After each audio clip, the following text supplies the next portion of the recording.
ছোটবেলা থেকে আমরা একটা জিনিস জেনে এসেছি, একটি সূর্য এবং এর চারপাশে কয়েকটি গ্রহ।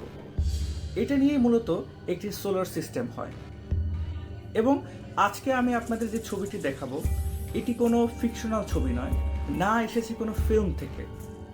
এটি হচ্ছে প্রথম ছবি কোনো মাল্টিপ্ল্যানেটারি সোলার সিস্টেমের, একদম আমাদের মতোই।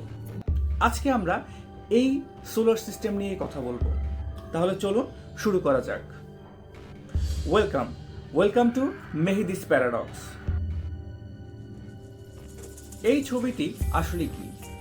এই ছবিটি হচ্ছে একটা রিয়েল স্পেস ফটোগ্রাফ, যার আলো এসেছে 130 লাইট ইয়ার দূর থেকে। অর্থাৎ এই সোলার সিস্টেম থেকে যখন আলোটি আমাদের পৃথিবীর দিকে আসে, তখন আমাদের পৃথিবীর কোনো সভ্যতাই তৈরি হয়নি। এবং এই সিস্টেমের নামই হচ্ছে HR 8799 সোলার সিস্টেম। এবং আমরা আজকে এই সোলার সিস্টেমেরই বিস্তারিত সবকিছু জানব। HR 8799 এই নক্ষত্রটি আসলে কেমন? এই নক্ষত্রটি আমাদের সূর্যের মতো নয়। এটি সূর্যের থেকে অনেক বড়, এটি সূর্যের থেকে অনেক গরম, এবং এটি সূর্যের তুলনায় অনেক বয়স কম। এর বয়স 30 থেকে 60 মিলিয়ন বছরের মধ্যে, এবং আমাদের সূর্যের বয়স প্রায় 4.6 বিলিয়ন বছর। আর এই নক্ষত্রটির এই তরুণ বয়স হওয়াটাই সব থেকে গুরুত্বপূর্ণ। কারণ যেসব নক্ষত্রের বয়স তরুণ হয় বা কম হয়, তারা ইনফ্রারেড আলোতে গ্লো করে, এবং এই ইনফ্রারেড আলোই আমাদের জেমস ওয়েব টেলিস্কোপ ক্যাচ করতে পারে, এবং যার কারণে এই সোলার সিস্টেমটা আমরা দেখতে পেয়েছি। এই ছবিটি আসলে কে তুলেছে? এই ছবিটি তুলেছে জেমস ওয়েব স্পেস টেলিস্কোপ। এটি আমাদের পৃথিবীর বাহিরে অবস্থানকারী একটি টেলিস্কোপ, যা নর্মাল আলোর ছবি তোলে না, এটি ইনফ্রারেড আলোর ছবি তোলে। যেহেতু এই HR 8799 একটি তরুণ স্টার এবং এটি ইনফ্রারেড আলোতে গ্লো করে, এই জন্য আমাদের জেমস ওয়েব স্পেস টেলিস্কোপ এর ছবি খুব ভালোভাবেই ক্যাপচার করতে পেরেছে। এবার কথা হচ্ছে, আমরা এই ছবিটিতে এই নক্ষত্রের পাশে গ্রহগুলোকেও দেখতে পাচ্ছি, কিন্তু কথা হচ্ছে এই গ্রহগুলো তো কোনো ইনফ্রারেড আলোতে গ্লো করে না, তাহলে আমরা কিভাবে দেখতে পাচ্ছি? এইখানে একটি অসাধারণ প্রযুক্তি কাজ করে, সেটা হচ্ছে করোনাগ্রাফ। এই করোনাগ্রাফে আর্টিফিশিয়াল ইক্লিপসের মাধ্যমে এই যে নক্ষত্র রয়েছে এর আলো ব্লক করা হয় বা কমিয়ে দেওয়া হয়, এবং এর আলো কমিয়ে দেওয়ার ফলে এর আশেপাশের যে গ্রহগুলো আছে এগুলো ভিজিবল হয়ে যায়। ঠিক যেমন সূর্যগ্রহণের সময় সূর্যের আশেপাশে একটা করোনা তৈরি হয়। এই সেম টেকনোলজি ব্যবহার করে আমাদের জেমস ওয়েব স্পেস টেলিস্কোপ এর আশেপাশের গ্রহগুলোর ছবি তুলতে সক্ষম হয়েছে, এবং আমরা এর ফলে সম্পূর্ণ একটি সোলার সিস্টেমের ছবি পেয়েছি।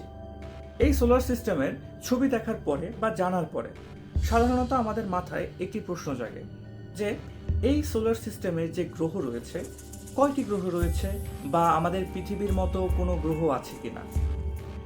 এই সোলার সিস্টেমে 4টি বিশাল গ্রহ রয়েছে, এবং যার নাম হচ্ছে HR 8799 B C D এবং E, যথাক্রমে এই অনুসারে। এবং এই সব গ্রহই হচ্ছে গ্যাস জায়ান্ট, অর্থাৎ আমাদের সোলার সিস্টেমের জুপিটারের মতো। এবার কথা হচ্ছে, এই যে গ্যাস জায়ান্টগুলো রয়েছে এগুলো আসলে কত বড়? এগুলো হচ্ছে আমাদের জুপিটার যে গ্রহ রয়েছে তার থেকে 5 থেকে 10 গুণ ভারী, এবং এদের যে নক্ষত্র রয়েছে তাকে অনেক দূর থেকে প্রদক্ষিণ করে। এবং এরা আমাদের যে নেপচুন রয়েছে, আমাদের সোলার সিস্টেমের সব থেকে পিছনে যে গ্রহটা, যেটা সব থেকে দূর থেকে আমাদের সূর্যকে প্রদক্ষিণ করে, এরা এই দূরত্ব থেকেও আরো বেশি দূরে থেকে তাদের নক্ষত্রকে প্রদক্ষিণ করে।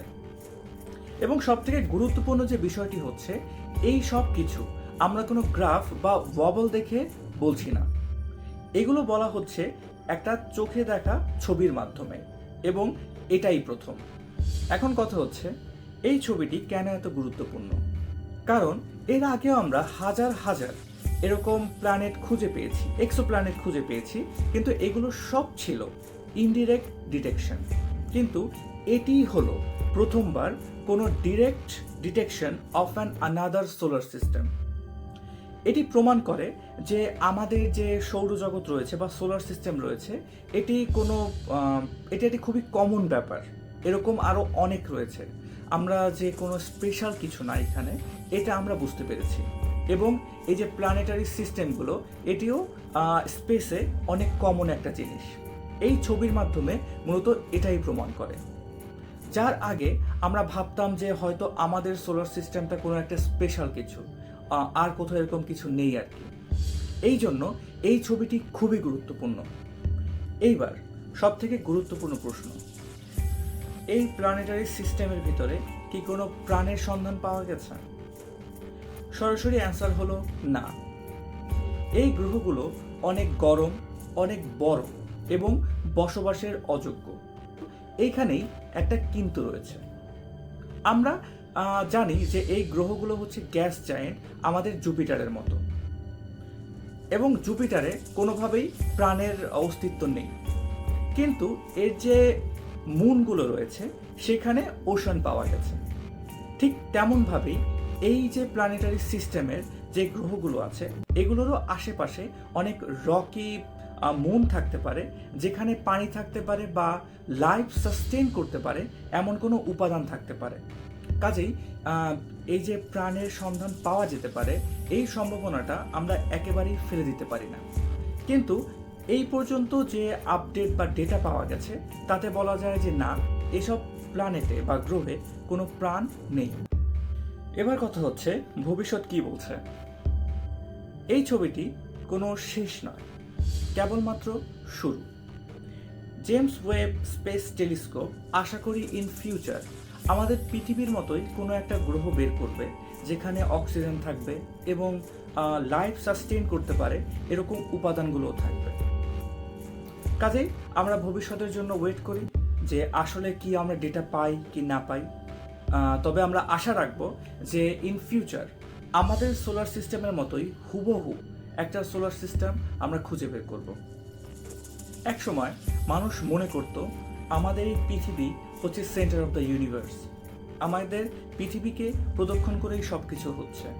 কিন্তু পরবর্তীতে আমরা জানতে পারি যে না, আমাদের পৃথিবী সূর্যকে প্রদক্ষিণ করছে।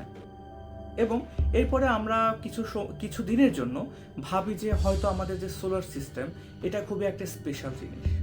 কিন্তু এই ছবিটি আমাদের সব অহংকারই ভেঙে দেয়। এই ছবিটি প্রমাণ করে যে আমাদের সোলার সিস্টেম একটি কমন ব্যাপার। এরকম আরও অনেক সোলার সিস্টেম রয়েছে আমাদের এই গ্যালাক্সিতে বা তারও বাহিরে। এবং এই ছবিটি ইতিহাসের পাতায় লেখা থাকবে যে এই ছবিটি হচ্ছে সেই দিন যেদিন আমরা অন্য একটা প্ল্যানেটারি সোলার সিস্টেমকে দেখতে পেয়েছি। এই প্ল্যানেটারি সোলার সিস্টেম সম্পর্কে তোমাদের যদি কোনো মতামত থাকে, অবশ্যই কমেন্টে জানাবে। আর এরকম অদ্ভুত বিষয় জানার জন্য অবশ্যই মেহেদিস প্যারাডক্সের সাথেই থাকবে।